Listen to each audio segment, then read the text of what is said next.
الله أكبر. الحمد لله رب العالمين الرحمن الرحيم مالك يوم الدين.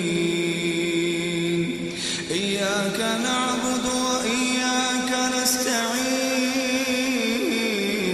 اهدنا الصراط المستقيم صراط الذين أنعمت عليهم غير المغضوب عليهم ولا الضالين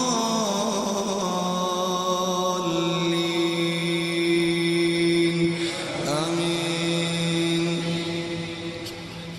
الحاقة ما الحاقة وما أدراك ما الحاقة. كذبت ثمود وعاد بالقارعة.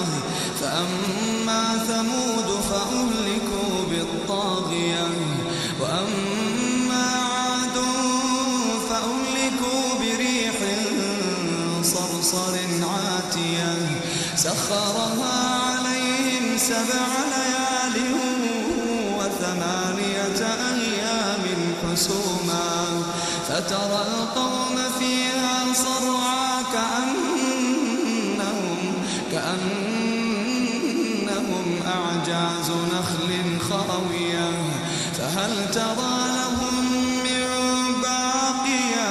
وجاء فرعون ومن قبله والمؤتفكات بالخاطئة فعصوا رسول ربهم فأخذهم أخذة رابية.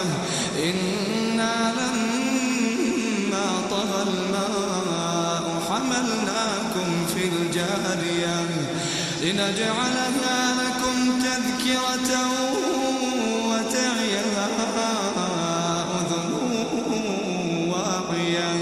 فإذا نفخ في الصور نفخة واحدة وحملت الأرض والجبال فدكتا دكة واحدة. فيومئذ وقعت الواقعة وانشقت السماء فهي يومئذ واهية والملك على أرجائها ويحمل عرش ربك فوقهم يومئذ 8 يومئذ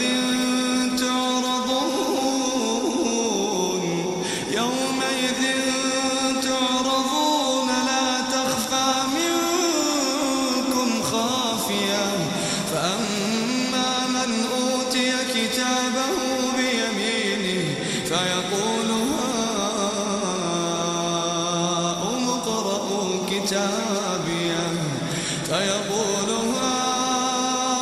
اقرءوا كتابيه إني ظننت أني ملاق حسابيه فهو في عيشة راضية في جنة عالية قطوفها دانية. كلوا واشربوا هنيئا بما أسلفتم في الأيام الخالية. وأما من أوتي كتابه بشماله فيقول يا ليتني لم أوت كتابيه ولم أدر ما حسابيه.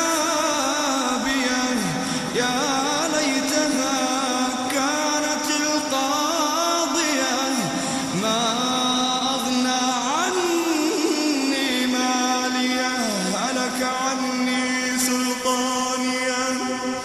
خذوه فغلوه ثم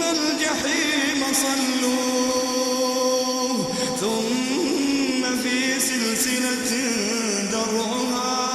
ذرعها 70 ذراعا فاسلكوه إنه كان لا يؤمن بالله العظيم ولا يحض على طعام المسكين فليس له اليوم هاهنا حميم ولا طعام إلا من غسلين لا يأكله إلا الخاطئون فلا أقسم بما تبصرون وما لا تبصرون إنه لقول رسول كريم وما هو بقول شاعر قليلا ما تؤمنون ولا بقول كاهن قليلا ما تذكرون تنزيل من رب العالمين ولو تقول علينا بعض الأقاويل لأخذنا منه باليمين ثم لقطعنا منه الوتين فما منكم من أحد عنه حاجزين وإنه لتذكرة للمتقين وإنا لنعلم أن منكم مكذبين وإنه لحسرة على الكافرين وإنه لحق اليقين فسبح باسم ربك العظيم